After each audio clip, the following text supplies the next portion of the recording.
ಪ್ರಿಯ ವಿದ್ಯಾರ್ಥಿಗಳೇ, B com second ಸೆಮ್ಮಿಗಾಗಿ ಇರುವಂತಹ poem number 1 ವಹ ತೋಡ್ತಿ Patthar. ಇದು ಪೋಯಮ್ ಹೆಸರು. ಈ ಪೋಯಮ್ ಕವಿತೆಯನ್ನು ಬರೆದವರು ಸೂರ್ಯಕಾಂತ್ ತ್ರಿಪಾಠಿ ನಿರಾಲ. ಈ ಕವಿ ಪರಿಚಯವನ್ನು ಫಸ್ಟ್ ನೋಡಿಕೊಳ್ಳೋಣ. ಕವಿ ಪರಿಚಯ ಆದಮೇಲೆ ಈ ಕವಿತೆ ಅಂದರೆ ವಹ ತೋಡ್ತಿ ಪತ್ಥರ್ ಈ ಕವಿತೆಯ ಸಾರಾಂಶವನ್ನು ಒಂದೊಂದು ಪ್ಯಾರಾಗ್ರಾಫ್ ಆಗಿ ನೋಡ್ತಾ ಹೋಗೋಣ. ಈ ಒಂದು ಪೋಯಮನ್ನು ಹಾಗೂ ಕವಿತೆಯನ್ನು, ಪೋಯಮು ಕವಿತೆ ಎರಡೂ ಒಂದೇ, ಈ ಒಂದು ಕವಿತೆಯನ್ನು, ಈ ಕವಿತೆಯ ಕವಿ ಪರಿಚಯವನ್ನು ತಾವೆಲ್ಲರೂ ಬರೆದು ಈ ಒಂದು ವಿಡಿಯೋವನ್ನು ನೋಡಿ ನನಗೆ ಬರೆದು ಹಾಳೆಯಲ್ಲಿ ಬರೆದು ಅದನ್ನು ಫೋಟೋ ಹೊಡೆದು ಅದನ್ನು ನನಗೆ ವಾಟ್ಸಪ್ ಗ್ರೂಪಿಗೆ ನೀವೆಲ್ಲ ಸೆಂಡ್ ಮಾಡಬೇಕು. ಈ ಸೆಂಡ್ ಮಾಡಿದ ಮೇಲೆ ನಾನು ನೆಕ್ಸ್ಟ್ ಪೋಯಮದ ಸಾರಾಂಶವನ್ನು ಮತ್ತೆ ನಿಮ್ಗೆ ವಿಡಿಯೋ ಮುಖಾಂತರ ಕೊಡ್ತೀನಿ. ಪ್ರತಿಯೊಬ್ಬರು ನನಗೆ ಪರ್ಸ್ನಲ್ಲಾಗಿ ಕೊಟ್ಟು ಕಳುಹಿಸಬೇಕು. ಸೂರ್ಯಕಾಂತ್ ತ್ರಿಪಾಠಿ ನಿರಾಲ, ಇವರ ಹೆಸರು ಸೂರ್ಯಕಾಂತ್ ತ್ರಿಪಾಠಿ ಅಂತೇಳಿ. ಇವರ ಉಪನಾಮ ನಿರಾಲ. ಇವರ ಜನ್ಮ 21 ಫೆಬ್ರವರಿ 1896ರಲ್ಲಿ ಆಗ್ತದೆ. ಇವರ ನಿಧನ 15 ಅಕ್ಟೋಬರ್ 1961ರಲ್ಲಿ ಆಗ್ತದೆ. ಕೆಲವೊಂದು ಪುಸ್ತಕಗಳಲ್ಲಿ ಇವರ ಜನ್ಮ 1887 ಅಂತ ಹೇಳಿ ಕೊಟ್ಟಿದ್ದಾರೆ, ಕೆಲವೊಂದು ಕಡೆ 97 ಅಂತ ಕೊಟ್ಟಿದ್ದಾರೆ, ಅದು ತಪ್ಪಿದೆ.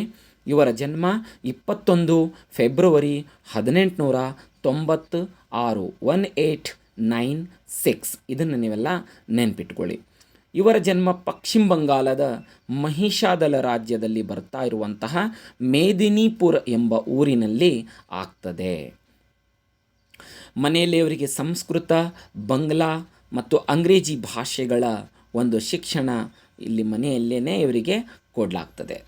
14 ವರ್ಷದವರಿದ್ದಾಗಲೇ ಸೂರ್ಯಕಾಂತ್ ತ್ರಿಪಾಠಿ ನಿರಾಲ ಅವರ ವಿವಾಹ ಆಗ್ತದೆ. ಸೊ ಇವರ ರಾಮಕೃಷ್ಣ ಪರಮಹಂಸ ಹಾಗೂ ವಿವೇಕಾನಂದರ ಪ್ರಭಾವ ಇವರ ಮೇಲೆ ಆಗಿರುವುದರಿಂದ ಇವರ ಎಲ್ಲ ಕವಿತೆಗಳಲ್ಲಿ ನಾವು ರಾಮಕೃಷ್ಣ ಪರಮಹಂಸ ವಿವೇಕಾನಂದರ ಪ್ರಭಾವವನ್ನು ಇವರ ಸಾಹಿತ್ಯದಲ್ಲಿ ನಾವು ನೋಡ್ತೀವಿ. ಸೊ ಸಮನ್ವಯ ಔರ್ ಮತ್ವಾಲ ಇವರು 2 ಪತ್ರಿಕೆಗಳ ಒಂದು ಸಂಪಾದನೆಯನ್ನು ಸಹಿತ ಹಿಂದಿ ಸಾಹಿತ್ಯದಲ್ಲಿ ಮಾಡಿದ್ದಾರೆ. ಇವರು ಅನಾಮಿಕ, ಪರಿಮಳ, ಗೀತಿಕಾ, ತುಳಸಿದಾಸ, ಕುಕುರ್ಮುತ್ತ, ನಯೆ ಪತ್ತೆ, ಬೇಲಾ, ಆರಾಧನಾ, ಅರ್ಚನಾ, ಸರೋಜ ಸ್ಮೃತಿ, ಅಣಿಮಾ ಇವರ ಮಹತ್ವಪೂರ್ಣವಾದಂತಹ ಕಾವ್ಯ ರಚನೆಗಳು ಆಗಿದ್ದಾವ. ಅಪ್ಸರ, ಅಲಕ, ಪ್ರಭಾವತಿ, ಬಿಲ್ಲೇಸುರ, ಬಕರಿಯಾ ತಥಾ ನಿರುಪಮ ಇವರ ಉಪನ್ಯಾಸಗಳಾಗಿದ್ದಾವ. ಲೀಲಿ, ಚತುರಿ ಚಮಾರ್, ಸಕುಲ್ ಕಿ ಬೀಬಿ ಇವರ ಪ್ರಮುಖ ಕಹಾನಿ ಸಂಗ್ರಹಗಳು ಆಗಿದ್ದಾವ, ಕಥಾ ಸಂಗ್ರಹಗಳು ಆಗಿದ್ದಾವ. ಅದಲ್ಲದೆ ಇವರು ಸಂಸ್ಮರಣವನ್ನು, ರೇಖಾಚಿತ್ರವನ್ನು, ನಾಟಕವನ್ನು, ನಿಬಂಧವನ್ನು, ಜೀವನಿಯನ್ನು, ಆಲೋಚನೆಯನ್ನು ಮತ್ತು ಅನುವಾದಕ್ಕೆ ಸಂಬಂಧಪಟ್ಟಂತಹ ಕೃತಿಗಳನ್ನು ಸಹಿತ, ಸಾಹಿತ್ಯವನ್ನು ಸಹಿತ ಇವರು ಬರೆದಿದ್ದಾರೆ.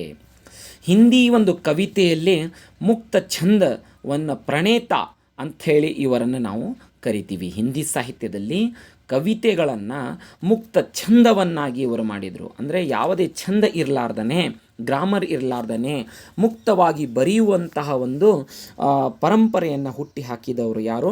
ಸೂರ್ಯಕಾಂತ್ ತ್ರಿಪಾಠಿ ನಿರಾಲ. ಆದ್ದರಿಂದ ಇವರಿಗೆ ನಾವು ಏನು ಕರಿತೀವಿ? ಮುಕ್ತ ಛಂದಕ್ಕೆ ಪ್ರಣೇತ, ಕವಿತಾಮೆ ಮುಕ್ತ ಛಂದಕ್ಕೆ ಪ್ರಣೇತ ಅಂಥೇಳಿ ಕರಿತೀವಿ. ವಹ ತೋಡ್ತಿ ಪತ್ಥರ್ ಇವರು ಬರೆದಿರುವಂತಹ ಇದು ಕವಿತೆ. ಈ ಕವಿತೆ ನಿಮಗೆ ಬಿ ಕಾಮ್ ಸೆಕೆಂಡ್ ಸೆಮ್ಗಾಗಿ ಇರುವಂತಹ ಕವಿತೆ ನಂಬರ್ 1 ವಹ ತೋಡ್ತಿ ಪತ್ಥರ್. ಅವಳು ಕಲ್ಲನ್ನು ಒಡಿತಾ ಇದ್ದಾಳೆ. ನೋಡಿ, ವಹ ತೋಡ್ತಿ ಪತ್ಥರ್, ವಹ ತೋಡ್ತಿ ಪತ್ಥರ್.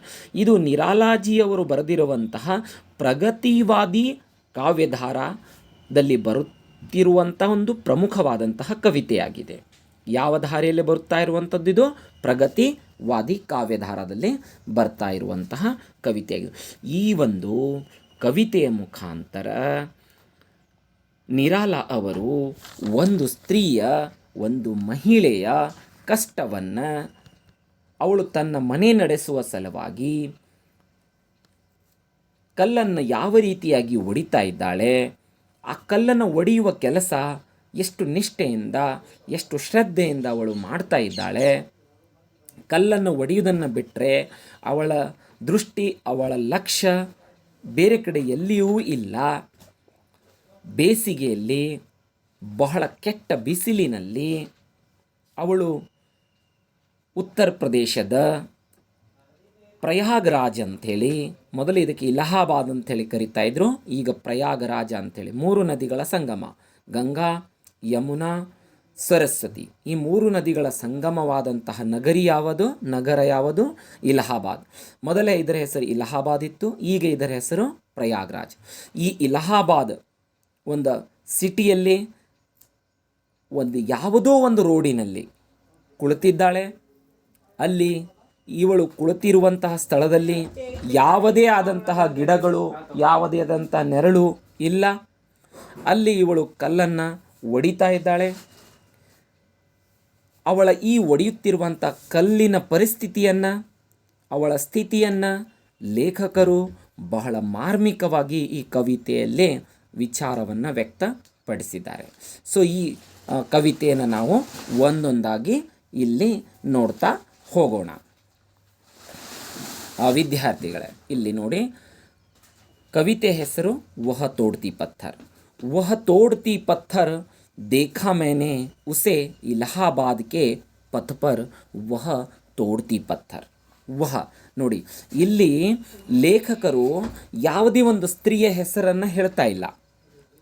ಆ ಹೆಸರಿನ ಬದಲಾಗಿ ಇಲ್ಲೇನು ಮಾಡ್ತಾ ಇದ್ದಾರೆ ಅವರು, ವಹ ಅಂತ ಶಬ್ದವನ್ನು ಬಳಸ್ತಾ ಇದ್ದಾರೆ. ಅಂದರೆ ಕಾರ್ಮಿಕ ಸ್ತ್ರೀ. ವಹ ಅಂದರೆ ಅವಳು. ಈ ಒಂದು ಕವಿತೆಯ ಮುಖಾಂತರ ಕೇವಲ ಒಂದು ಮಹಿಳೆಗಾಗಿ ಕವಿತೆಯನ್ನು ಸಮರ್ಪಣೆ ಮಾಡಿಲ್ಲವರು. ಈ ರೀತಿ ಕೆಲಸ ಮಾಡ್ತಾ ಇರುವಂತಹ, ತನ್ನ ಮನೆಯನ್ನು ನಡೆಸಲು, ತನ್ನ ಮಕ್ಕಳ ಪಾಲನೆ ಪೋಷಣೆಯನ್ನು ಮಾಡಲು ಯಾವ್ಯಾವ ಸ್ತ್ರೀ ಈ ರೀತಿಯಾದಂಥ ಕೆಲಸವನ್ನು ಮಾಡ್ತಾ ಇದ್ದಾಳೋ ಆ ಎಲ್ಲ ಸ್ತ್ರೀಗೆ ಈ ಕವಿತೆಯನ್ನು ಸಮರ್ಪಣೆಯನ್ನು ಲೇಖಕರು ಮಾಡ್ತಾ ಇದ್ದಾರೆ. ಹೀಗಾಗಿ ಅಲ್ಲಿ ಯಾವುದೇ ಸ್ತ್ರೀಯ ಹೆಸರನ್ನು ಅವರು ಬರಿತಾ ಇಲ್ಲ. ವಹ ಅಂತ ಸರ್ವನಾಮವನ್ನು ಇಲ್ಲಿ ಬಳಸ್ತಾ ಇದ್ದಾರೆ. वह तोड़ती पत्थर देखा मैंने उसे इलाहाबाद के पथ पर वह तोड़ती पत्थर. ಅವಳು ಕಲ್ಲನ್ನು ಒಡಿತಾ ಇದ್ದಾಳೆ. ಕಲ್ಲನ್ನು ಯಾಕೆ ಹೊಡಿತಾರೆ ಹೇಳ್ರಿ? ರೋಡ್ ಮೇಲೆ ಮಾರ್ಗದ ಮಧ್ಯೆ ರಸ್ತೆಯನ್ನು ಮಾಡಲು ಅದರ ಕಲ್ಲಿನ ಸಣ್ಣ ಸಣ್ಣ ಸಣ್ಣ ಗಿಟ್ಟಿ ಪತ್ಥರ್ को छोटा छोटा टुकड़ा किया जाता है तो उसे क्या बोलते हैं? ಗಿಟ್ಟಿ. ಸಣ್ಣ ಕಲ್ಲಿನ ತುಕಡಿ ಅಂತ ಹೇಳ್ತೀವಿ.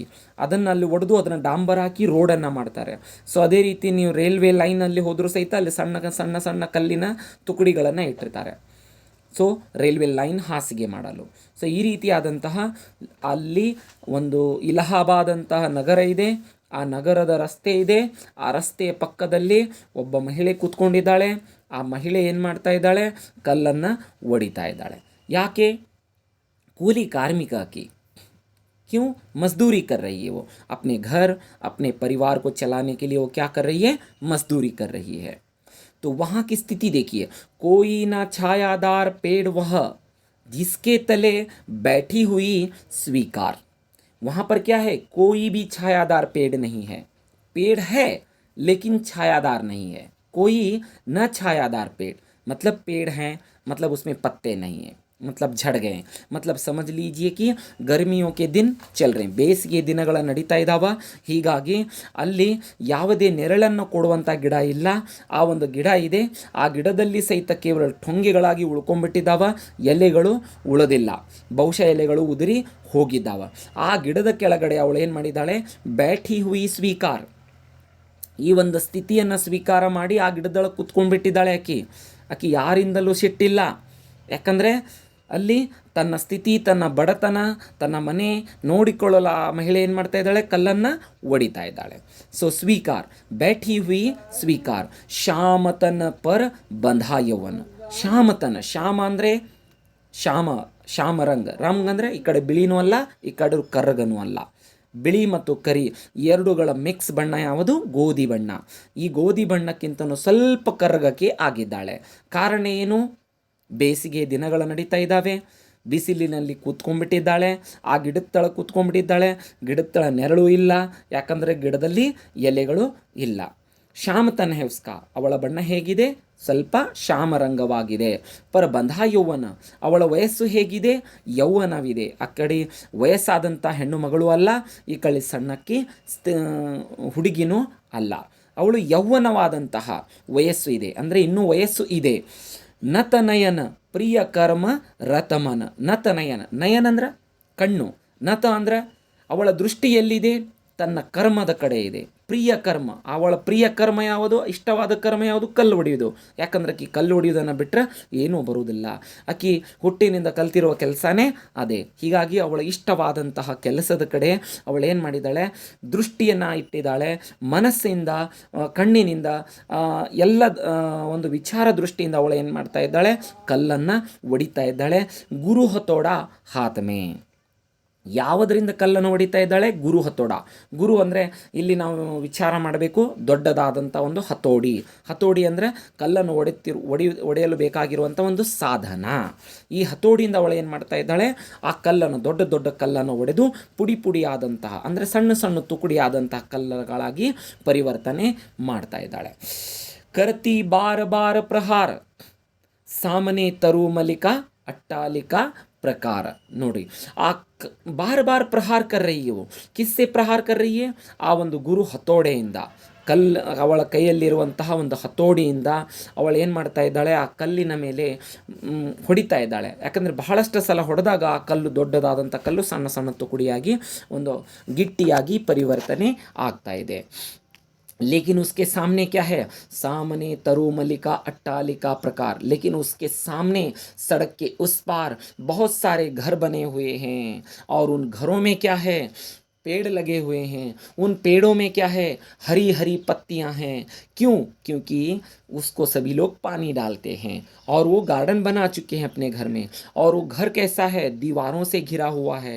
उस घर में क्या है? पंखे चल रहे हैं, एसी चल रही है, और उनके घर के आंगन में क्या है? पेड़ है।